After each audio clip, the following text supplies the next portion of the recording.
Systemic સ્ટેકમાં તમારું સ્વાગત છે. મારું નામ ગાર્ગી દેસાઈ છે. આ સિસ્ટમ એન્જિનિયરિંગ સિરીઝનો 26મો એપિસોડ છે અને આજે આપણે સર્વિસ મેશ ફંડામેન્ટલ્સ વિશે એવી રીતે વાત કરીશું જે તમને આ વિષય પર સિસ્ટમ એન્જિનિયરિંગ ઇન્ટરવ્યૂ માટે તૈયાર કરવામાં મદદ કરશે. જ્યારે તમે સેંકડો માઇક્રો સર્વિસીસ સાથે કામ કરતા હો ત્યારે તમે એક એવા તબક્કે પહોંચો જ્યાં મેન્યુઅલ નેટવર્કિંગ કામ નહીં કરે. આપણે એ સમજીશું કે કંટ્રોલ અને ડેટા પ્લેન્સ કેવી રીતે સિક્યોરિટી અને ઓબ્ઝર્વેબિલિટીને ઓટોમેટ કરે છે. આ લેયર્સને સમજવાથી તમે એ સાબિત કરી શકશો કે ક્યારે મેશનો ઉપયોગ કરવો ખરેખર ફાયદાકારક છે, જે ડિઝાઇન ઇન્ટરવ્યૂમાં એક ખૂબ જ મહત્વનો સંકેત માનવામાં આવે છે. આ લેસનની શરૂઆત આપણે માઇક્રો સર્વિસમાં આવતા કેઓસ ફેક્ટરથી કરીશું અને જોઈશું કે કેવી રીતે એપ્લિકેશન કોડથી કમ્યુનિકેશનને અલગ કરવાથી એક ક્લીનર ઇન્ફ્રાસ્ટ્રક્ચર લેયર તૈયાર થાય છે. તમે આના કોર આર્કિટેક્ચરને સમજશો, ખાસ કરીને એ કે કેવી રીતે સેન્ટ્રલાઇઝ્ડ કંટ્રોલ પ્લેન ડેટા પ્લેનના સાઇડકાર પ્રોક્સી સાથે મળીને લોકલ લેવલે ટ્રાફિક મેનેજ કરવા માટે કોઓર્ડિનેશન કરે છે. ત્યાંથી આપણે મેશ ફંક્શનાલિટીના 3 મુખ્ય પિલર્સ વિશે ઊંડાણમાં વાત કરીશું. પહેલું છે સિક્યોરિટી, જેમાં આપણે જોઈશું કે MTLS કેવી રીતે આઇડેન્ટિટી પૂરી પાડે છે અને ઓથરાઇઝેશન પોલિસીઝ કેવી રીતે એક્સેસ કંટ્રોલને એન્ફોર્સ કરે છે. બીજું, આપણે ટ્રાફિક મેનેજમેન્ટ વિશે સમજીશું, જેમાં ડાયનામિક રાઉટિંગ, રીટ્રાઇઝ અને સર્કિટ બ્રેકિંગ પેટર્ન્સનો સમાવેશ થાય છે, જે કેસ્કેડિંગ ફેલિયર્સને અટકાવે છે. ત્રીજું, આપણે ગોલ્ડન સિગ્નલ મેટ્રિક્સ, લોગ્સ અને ડિસ્ટ્રીબ્યુટેડ ટ્રેસિંગ દ્વારા યુનિફાઇડ ઓબ્ઝર્વેબિલિટીને કવર કરીશું. અંતમાં, આપણે ઓપરેશનલ ઓવરહેડ અને સિસ્ટમ કંટ્રોલ વચ્ચેના મહત્વના ટ્રેડ ઓફ વિશે ચર્ચા કરીશું, જે બરાબર એવા પ્રકારની ન્યુઆન્સ છે જે ઇન્ટરવ્યુઅર શોધતા હોય છે જ્યારે તેઓ પૂછે કે ખરેખર મેશ ક્યારે અપનાવવું જોઈએ.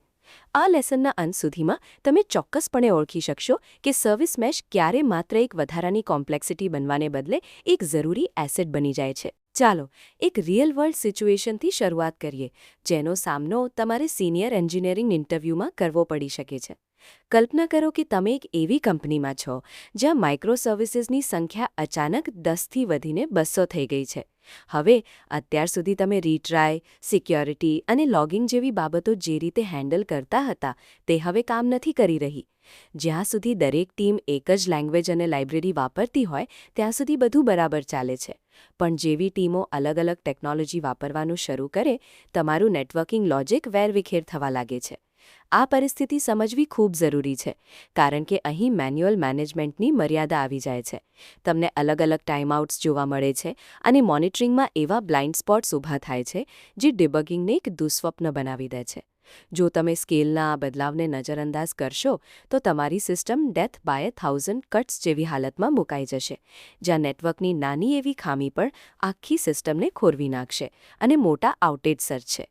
ઇન્ટરવ્યુઅર એ જોવા માંગે છે કે શું તમે એ ઇન્ફ્લેક્શન પોઇન્ટને ઓળખી શકો છો જ્યાં કોડની અંદર કમ્યુનિકેશન મેનેજ કરવાનો ખર્ચ સર્વિસ મેશ ઇમ્પ્લિમેન્ટ કરવાના ખર્ચ કરતાં વધી જાય છે. આ આખી એન્જિનિયરિંગ ઓર્ગેનાઇઝેશન ઠપ થઈ જાય તે પહેલાં બોટલનેકને ઓળખવા વિશે છે અને આજે આપણે આ જ કોન્ટેક્સ્ટમાં વાત કરવાના છીએ. સર્વિસ મેશના ફંડામેન્ટલ્સ સમજવાનો અસલી અર્થ એ છે કે તમારી ડિસ્ટ્રીબ્યુટેડ સિસ્ટમ સિક્યોર રહે, ઓબ્ઝર્વેબલ હોય અને પૂરેપૂરી તમારા કંટ્રોલમાં રહે તે માટે ઇન્ફ્રાસ્ટ્રક્ચર લેયર પર તમારી પકડ હોવી જોઈએ. તે તમારા બિઝનેસ લોજિકથી નેટવર્કને અલગ કરીને કામ કરે છે, જેથી તમારી સર્વિસીસ ગમે તે લેંગ્વેજમાં લખાઈ હોય પણ તે એકબીજા સાથે એક સરખી રીતે વાતચીત કરી શકે. અહીં મહત્વની વાત એ છે કે એપ્લિકેશન કોડની એક પણ લાઇનને અડ્યા વગર સિક્યોરિટી પોલિસીઝ અને ટ્રાફિક રૂલ્સ સેટ કરવા માટે આ તમને એક ગ્લોબલ નોબ અથવા કંટ્રોલ આપે છે. ટેકનિકલ ઇન્ટરવ્યૂમાં જ્યારે તમે આ સેપરેશન ઓફ કન્સર્ન્સને વ્યવસ્થિત રીતે સમજાવો છો ત્યારે તે તમારી આર્કિટેક્ચરલ મેચ્યોરિટી લેવલ દર્શાવે છે. અહીં એક સામાન્ય ભૂલ એ થાય છે કે લોકો મેશને માત્ર એક બીજી લાઇબ્રેરી તરીકે ગણે છે. જો તમે તેને તમારા સ્ટેકના એક પાયાના લેયર તરીકે નહીં સ્વીકારો તો છેવટી એવી લીકી એબ્સ્ટ્રેક્શન્સ ઊભી થશે જે તમારા ડેવલપર્સને મૂંઝવણમાં મૂકી દેશે. આને તમારા માઇક્રો સર્વિસીસના નર્વસ સિસ્ટમ એટલે કે ચેતાતંત્ર તરીકે જુઓ. આ જ તમારી એપ્લિકેશનના આખા બોડીને અસરકારક રીતે કોઓર્ડિનેટ કરવામાં મદદ કરે છે અને તેની અંદરની મિકેનિક્સને સમજવી એ ખરેખર રેઝિલિયન્ટ અને એન્ટરપ્રાઇઝ ગ્રેડ ક્લાઉડ એન્વાયરમેન્ટ્સ બનાવવા તરફનું પહેલું ડગલું છે. આપણે માઇક્રો સર્વિસ કેઓસ ફેક્ટર વિશે વાત કરવી જ પડશે, કારણ કે સર્વિસ મેશ અપનાવવા પાછળનું આ મુખ્ય કારણ છે. જ્યારે તમારી સર્વિસીસની સંખ્યા સેંકડોમાં પહોંચી જાય, ત્યારે તમારા કોડની અંદર મેન્યુઅલી સિક્યોરિટી અને ટ્રાફિક મેનેજ કરવું સાવ અશક્ય બની જાય છે. નાની ટીમ માટે આ રીત કદાચ બરાબર ચાલે, પણ મોટા પાયે જ્યારે કામ કરવાનું હોય, ત્યારે દરેક ટીમ રીટ્રાઇઝ અને હેડર્સને થોડી અલગ રીતે ઇમ્પ્લિમેન્ટ કરવા લાગે છે. અહીં સમજવા જેવી વાત એ છે કે આ અસમાનતાને કારણે સિસ્ટમ નબળી પડે છે, જ્યાં તમે ખાતરી નથી આપી શકતા કે જ્યારે કોઈ રિક્વેસ્ટ 10 અલગ-અલગ સર્વિસીસમાંથી પસાર થશે ત્યારે તેનું બિહેવિયર કેવું હશે. અહીં સૌથી મોટું જોખમ વિઝિબિલિટી ગુમાવવાનું છે. કોઈ લાંબી ચેઇનમાં ક્યાંક ઊંડે એરર આવશે અને તમારી પાસે તેને શોધવા માટે કોઈ યુનિફાઇડ મેટ્રિક્સ નહીં હોય. ઇન્ટરવ્યૂમાં એ વાત પર ભાર મૂકવો જરૂરી છે કે મેન્યુઅલ મેનેજમેન્ટમાં ભૂલો થવાની શક્યતા વધુ છે અને તે સ્કેલેબલ નથી. તમે એ હાઇલાઇટ કરી રહ્યા છો કે આ અરાજકતા કે કેઓસ ફક્ત સર્વિસીસની સંખ્યાને કારણે નથી, પણ તેમની વચ્ચેના ઇન્ટરેક્શનને કંટ્રોલ કરવાની કોઈ સ્ટેન્ડર્ડ રીત નથી તેના કારણે છે. આ જવાબદારી ડેવલપર પાસેથી લઈને પ્લેટફોર્મ પર શિફ્ટ કરીને આપણે આ જ કેઓસને ઉકેલવા માંગીએ છીએ. ઇન્ફ્રાસ્ટ્રક્ચર લેયરને વ્યાખ્યાયિત કરવું એ આ બધી અંધાધૂંધીને વ્યવસ્થિત કરવાનું પહેલું પગલું છે. સર્વિસ મેશ એક ડેડિકેટેડ લેયર તરીકે કામ કરે છે, જે તમારી એપ્લિકેશન્સની બરાબર બાજુમાં બેસે છે અને બિઝનેસ લોજિકથી અલગ રહીને તમામ સર્વિસ ટુ સર્વિસ કમ્યુનિકેશનને હેન્ડલ કરે છે. અહીં મહત્વની વાત એ છે કે તે એક સ્પષ્ટ સીમારેખા બનાવે છે. ડેવલપર્સ ફીચર્સ પર ધ્યાન આપે છે, જ્યારે પ્લેટફોર્મ નેટવર્કને સંભાળે છે. જો તમે આ લેયરને સ્પષ્ટ રીતે વ્યાખ્યાયિત નથી કરતા, તો નેટવર્કિંગ કોડ દરેક રિપોઝિટરીમાં વેરવિખેર થઈ જાય છે, જે લોંગ ટર્મ મેન્ટેનેબિલિટી માટે એક મોટો ફેલિયર મોડ છે. ઇન્ટરવ્યૂમાં તમારે એ વાત પર ભાર મૂકવો જોઈએ કે આ લેયર પોલિસીઝ લાગુ કરવાની એક સમાન રીત પૂરી પાડે છે. ભલે કોઈ સર્વિસ ગો, જાવા કે પાયથનમાં લખાયેલી હોય, મેશ તે બધાને એકસરખી રીતે ટ્રીટ કરે છે. નેટવર્કિંગને ઇન્ફ્રાસ્ટ્રક્ચર તરીકે ન જોવાની ભૂલ આપણને ડિપેન્ડન્સી હેલ તરફ દોરી જાય છે, જ્યાં તમારે માત્ર એક ટાઈમઆઉટ સેટિંગ બદલવા માટે પણ ડઝન બંધ ટીમોમાં ક્લાયન્ટ લાઇબ્રેરીઝને સતત અપડેટ કરવી પડે છે. આ ડેડિકેટેડ લેયર સ્થાપિત કરીને આપણે એ સુનિશ્ચિત કરીએ છીએ કે નેટવર્ક એ એન્જિનિયરિંગ ઓર્ગેનાઇઝેશન માટે ઘર્ષણનો સતત સ્ત્રોત બનવાને બદલે એક ભરોસાદાયક અને ઇન્વિઝિબલ યુટિલિટી બની રહે. ડીકપલ્ડ કોમ્યુનિકેશન મેનેજમેન્ટ એ સર્વિસ મેશની એક સુપર પાવર જેવી ક્ષમતા છે. તે સર્કિટ બ્રેકિંગ અને રીટ્રાઇઝ જેવી જટિલ નેટવર્કિંગ લોજિકને એપ્લિકેશન કોડમાંથી બહાર કાઢીને મેશમાં ખસેડી દે છે. અહીં મહત્વની વાત એ છે કે આનાથી તમારી સર્વિસીસ એકદમ લીન રહે છે અને તે પોતાના મુખ્ય કામ પર ધ્યાન કેન્દ્રિત કરી શકે છે. જરાય ડેવલપરની રાહત વિશે વિચારો, જેને હવે જાતે જટિલ MTLS હેન્ડશેક્સ અથવા sophisticated load balancing algorithms implement કરવાની ચિંતા નથી કરવાની. જો કે તમારે જે ફેલિયર મોડ પર ધ્યાન આપવાની જરૂર છે તે છે આ ડીકપલિંગને કારણે આવતી લેટન્સી અને રિસોર્સ ઓવરહેડ. હવે દરેક રિક્વેસ્ટે એક વધારાના હોપમાંથી પસાર થવું પડે છે અને જો તમારું મેશ બરાબર ટ્યુન ન હોય તો તે લેટન્સી વધી શકે છે. ઇન્ટરવ્યૂમાં આ ટ્રેડ ઓફ વિશે વાત કરવી ખૂબ જરૂરી છે. તમે ડેવલપર વેલોસિટી અને ઓપરેશનલ કન્સિસ્ટન્સી મેળવી રહ્યા છો, પણ તેના બદલામાં તમારે થોડું વધારાનું CPU વપરાશ અને મિલીસેકન્ડ્સનો વિલંબ સહન કરવો પડે છે. એક મજબૂત કેન્ડિડેટ જાણે છે કે ડીકપલિંગ એ કંઈ મફતમાં મળતી વસ્તુ નથી. તે સિસ્ટમની વિશ્વસનીયતા અને મેનેજેબિલિટીમાં મોટો વધારો કરવા માટે પરફોર્મન્સ સાથે કરવામાં આવેલો એક ગણતરીપૂર્વકનો સોદો છે. કંટ્રોલ પ્લેન એ આખા સર્વિસ મેશનું સેન્ટ્રલાઇઝ્ડ મગજ છે. તે તમારી હાઈ લેવલ પોલિસીઓ લઈને કામ કરે છે, જેમ કે સર્વિસ એ ફક્ત સર્વિસ બી સાથે જ વાત કરી શકે અને પછી આ પોલિસીઓને સિસ્ટમના તમામ પ્રોક્સીઓ માટે સ્પેસિફિક કોન્ફિગરેશનમાં ટ્રાન્સલેટ કરે છે. અહીં મહત્વની વાત એ છે કે તે તમને આખા નેટવર્કના બિહેવિયરને મેનેજ કરવા માટે એક સિંગલ પોઈન્ટ ઓફ ઓથોરિટી આપે છે. જો આવું સેન્ટ્રલાઇઝ્ડ મગજ ન હોય તો તમારે ફરીથી સેંકડો અલગ-અલગ એન્ડપોઇન્ટ્સને મેન્યુઅલી કોન્ફિગર કરવા પડે, જે ખરેખર મુસીબતને આમંત્રણ આપવા જેવું છે. હવે ઇન્ટરવ્યૂમાં ચર્ચા કરવા જેવો એક ક્રિટિકલ ફેલિયર મોડ કંટ્રોલ પ્લેનની પોતાની અવેલેબિલિટી છે. જો તે ડાઉન થઈ જાય તો તમારા ડેટા પ્લેન પ્રોક્સીઓ સામાન્ય રીતે તેમના છેલ્લા જાણીતા કોન્ફિગરેશન સાથે ચાલતા રહેશે, પરંતુ તમે કોઈ નવા ફેરફારો પુશ કરી શકશો નહીં.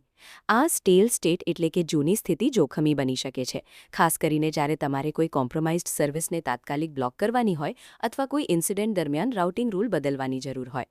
તમારે એ સુનિશ્ચિત કરવું જ પડશે કે કંટ્રોલ પ્લેન હાઈલી અવેલેબલ અને રેઝિલિયન્ટ હોય, કારણ કે ભલે તે દરેક રિક્વેસ્ટના ડાયરેક્ટ પાથમાં નથી, પણ તેની ગેરહાજરીમાં તમે બદલાતી પરિસ્થિતિ મુજબ એડજસ્ટ થવાની ક્ષમતા ગુમાવી બેસો છો. હવે ચાલો ડેટા પ્લેન વિશે વાત કરીએ, જે સાઇડકાર પ્રોક્સીસથી બનેલું હોય છે. આ પ્રોક્સીઝ દરેક સર્વિસ ઇન્સ્ટન્સની બિલકુલ બાજુમાં ચાલીને કામ કરે છે અને આવતા જતા તમામ ટ્રાફિકને ઇન્ટરસેપ્ટ કરે છે. અહીં મહત્વની વાત એ છે કે મેશનું અસલી કામ અહીં જ થાય છે. એન્ક્રિપ્શન, લોડ બેલેન્સિંગ અને મેટ્રિક્સ કલેક્શન જેવી વસ્તુઓ બરાબર અહીં એજ પર જ એક્ઝિક્યુટ થાય છે. ડેટા પ્લેનમાં ફેલિયર આવવાનું એક મુખ્ય કારણ રિસોર્સ એક્ઝોશન છે. જો તમારું સાઇડકાર વધુ પડતી મેમરી અથવા સીપીયુ વાપરવા લાગે તો તે જે એપ્લિકેશનને મદદ કરવા માટે છે તેને જ રિસોર્સેસથી વંચિત કરી શકે છે.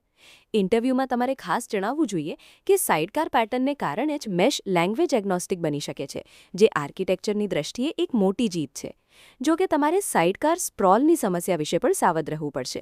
હજારો પ્રોક્સીઝના લાઈફસાઇકલને મેનેજ કરવા માટે મજબૂત ઓટોમેશનની જરૂર પડે છે. નહીં તો તમારા ક્લસ્ટરમાં વર્ઝન મિસમેચ અને અસંગત બિહેવિયર જેવી મુશ્કેલીઓ ઊભી થશે.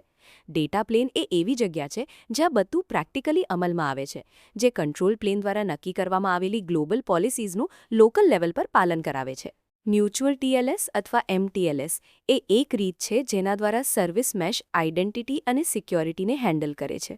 આમાં ક્લાયન્ટ અને સર્વર બંનેએ એકબીજાને સર્ટિફિકેટ્સ બતાવવા પડે છે, જેનાથી એ ખાતરી થાય છે કે વાતચીતના બંને છેડા ઓથેન્ટિકેટેડ છે અને ટ્રાફિક એન્ક્રિપ્ટેડ છે. અહીં મહત્વની વાત એ છે કે આ આપણને ઝીરો ટ્રસ્ટ આર્કિટેક્ચર તરફ લઈ જાય છે, જ્યાં આપણે એવું માની લેતા નથી કે ઇન્ટરનલ નેટવર્ક સુરક્ષિત જ હશે. ઇન્ટરવ્યૂમાં તમારે એ વાત પર ભાર મૂકવો જોઈએ કે મેશ આ સર્ટિફિકેટ્સ ઇશ્યુ કરવાનું અને તેને રોટેટ કરવાનું કામ ઓટોમેટિક કરે છે, જે મેન્યુઅલી કરવું ખૂબ જ મોટું અને અઘરું કામ છે. આમાં ફેલિયર મોડ સામાન્ય રીતે સર્ટિફિકેટ એક્સપાયર થવાને કારણે અથવા કંટ્રોલ પ્લેનની અંદર સર્ટિફિકેટ ઓથોરિટીમાં કોઈ ખામી આવવાને કારણે સર્જાય છે. જો ઓટોમેશન ફેલ થાય અને સર્ટિફિકેટ્સ રિન્યૂ ન થાય તો તમારી સર્વિસીસ અચાનક એકબીજા પર ભરોસો કરવાનું બંધ કરી દેશે, જેનાથી આખી સિસ્ટમ ઠપ થઈ શકે છે. આ એક હાઈ ઇમ્પેક્ટ ફેલિયર છે, જે સાબિત કરે છે કે તમારા મેશના હેલ્થનું મજબૂત મોનિટરિંગ કરવું કેમ અનિવાર્ય છે. તમે પ્લેન ટેક્સ્ટ કમ્યુનિકેશનની સરળતા છોડીને ઘણી મજબૂત સિક્યોરિટી અપનાવી રહ્યા છો, પરંતુ તેની સાથે તમે કોમ્પ્લેક્સ અને ડિસ્ટ્રિબ્યુટેડ આઇડેન્ટિટી સિસ્ટમને મેનેજ કરવાની જવાબદારી પણ લઈ રહ્યા છો.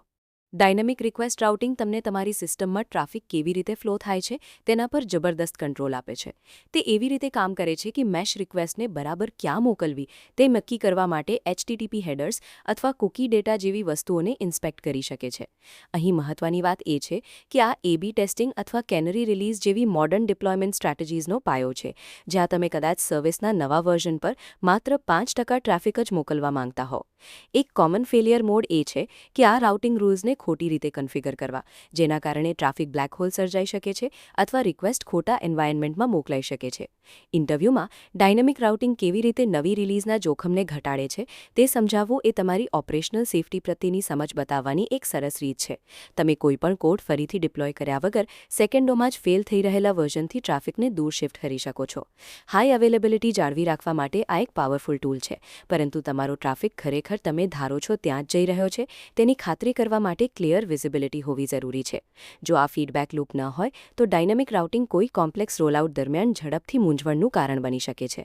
ઓટોમેટિક રીટ્રાય અને ટાઈમઆઉટની મદદથી નેટવર્ક રેઝિલિયન્સને સ્ટેન્ડર્ડાઇઝ કરવું ઘણું સરળ બની જાય છે.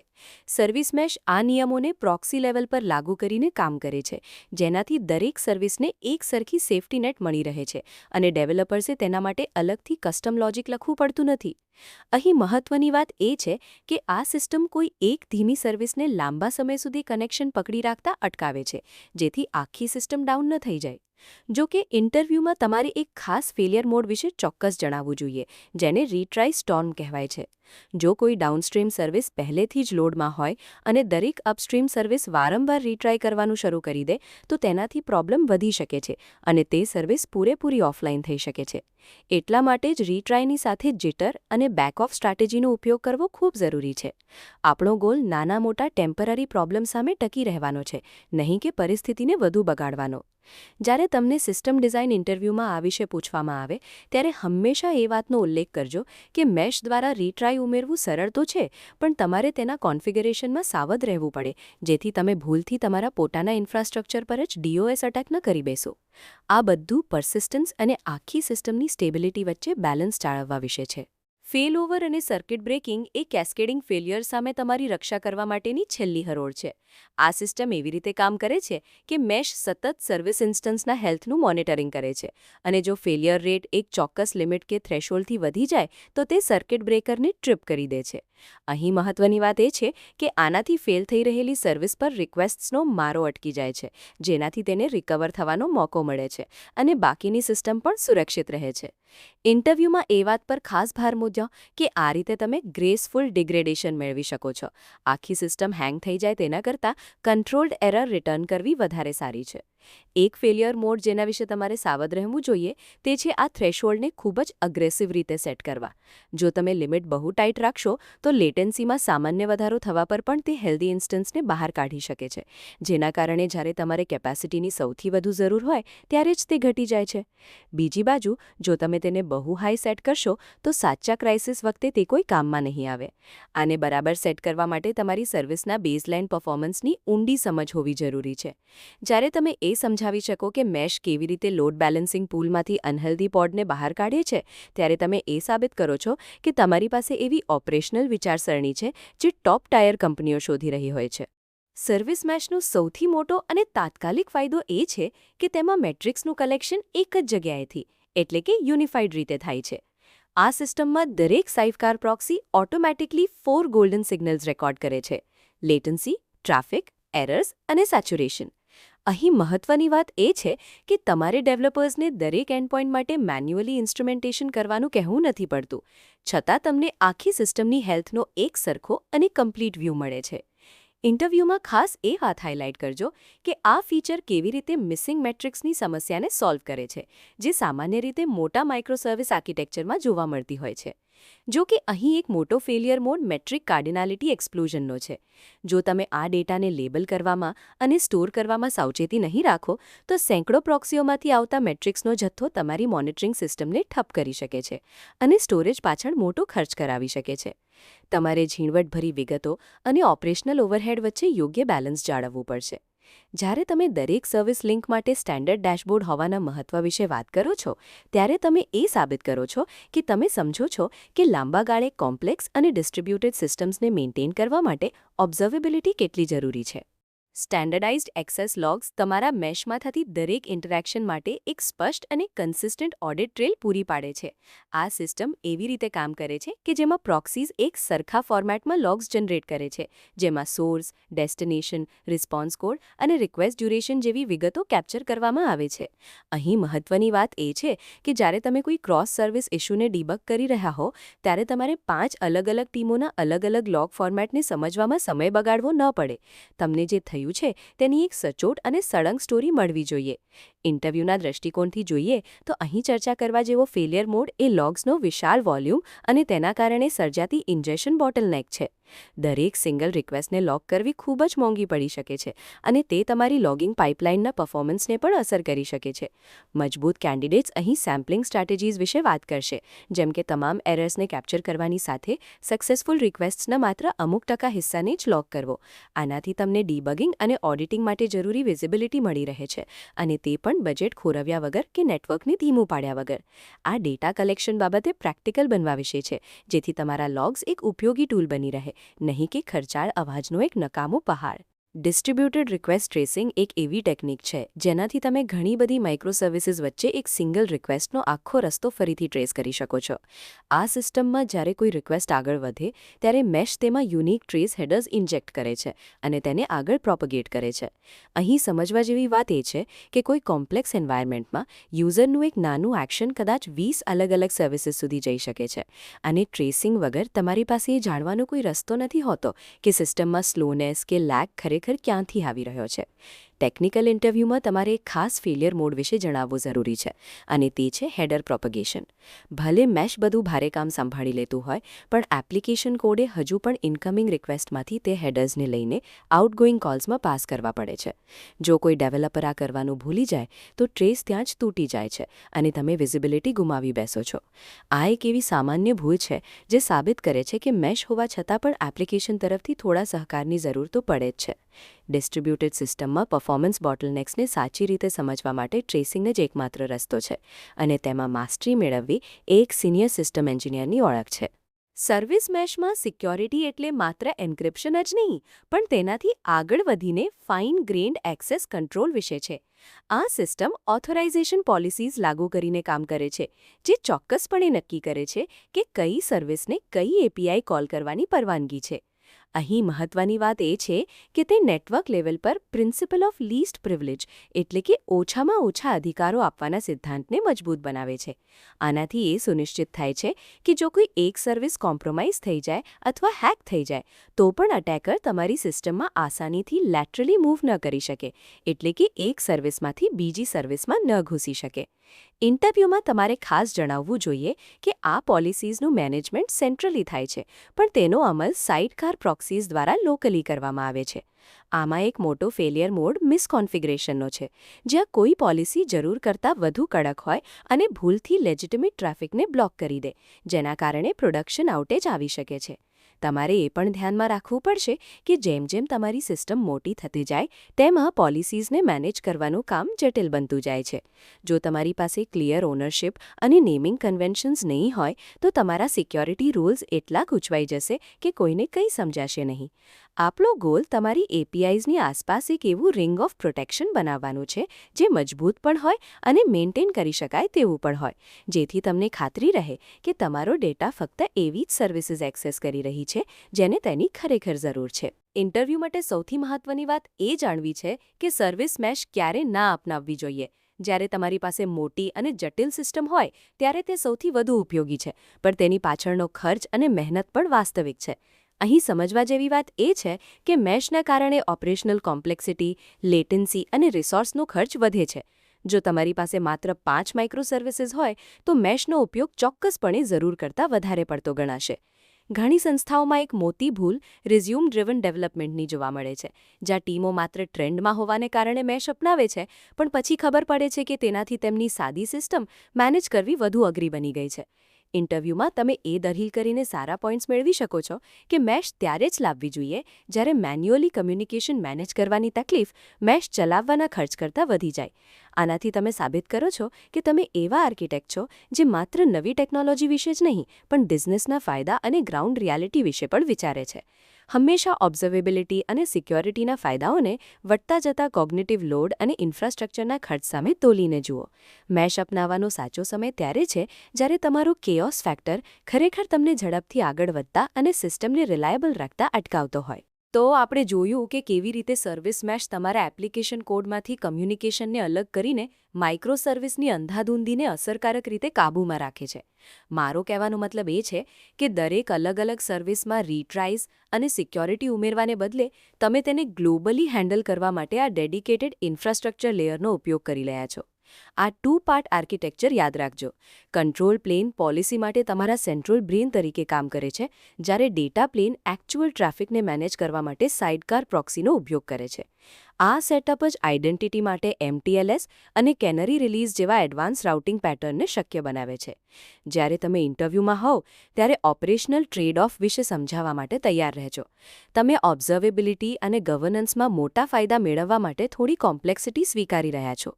બધી વાત એ સમજવા પર છે કે કયા સ્કેલ પર પહોંચ્યા પછી સર્વિસ મેશ માત્ર એક વધારાનું ઓવરહેડ રહેવાને બદલે એક જરૂરિયાત બની જાય છે. તો આ સાથે આપણે સર્વિસ મેશના બેઝિક્સ પૂરા કરીએ છીએ. જ્યારે તમે ઇન્ટરવ્યૂમાં હો ત્યારે યાદ રાખજો કે તેઓ ફક્ત તમારી સાઇડકાર વિશેની જાણકારી નથી ચકાસતા. તેઓ એ જોવા માંગે છે કે શું તમે તેના ઓપરેશનલ ટેક્સ એટલે કે વધારાના ખર્ચ અને મહેનતને યોગ્ય ઠેરવી શકો છો કે નહીં.